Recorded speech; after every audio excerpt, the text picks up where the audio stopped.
Hey everyone, Edward Jimenez here again. Thanks for tuning in for another video.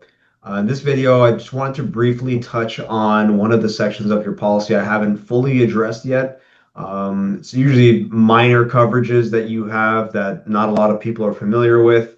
They don't trigger very often, but there's a few of them that are important, and didn't want to just completely skip over this because it's important, I think, for many of you to take a look at this within your own policy and see if you maybe have some coverages here that could be of benefit to you, particularly after a hurricane event. So this is the section of the policy known as additional coverages. And if you've been following along with the other videos, you've seen earlier I referenced this early section one subpart called property coverages.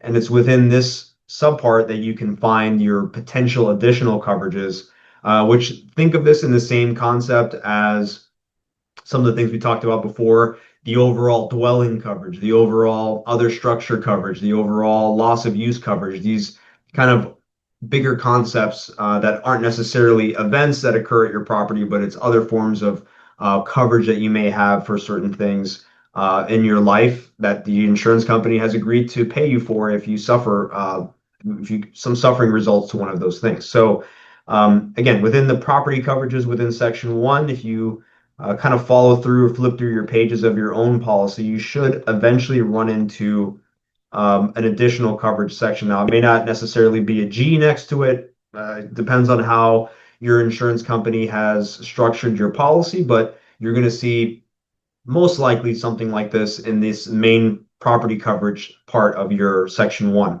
And so you're going to see things like most likely a debris removal, which is important after a hurricane, especially if you have a lot of trees on your property or large trees.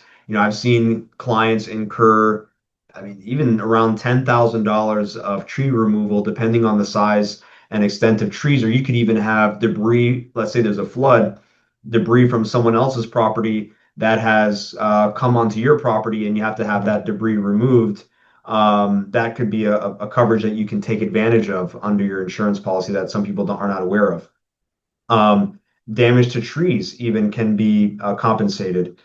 Uh, some credit card coverage you could have for fraud type of losses that you suffer. There's some policies that have that. If you live in a homeowners association and your association has charged you an assessment to evaluate damage caused by a loss to the association, you could actually recoup up to $1,000 under this policy if this was your policy.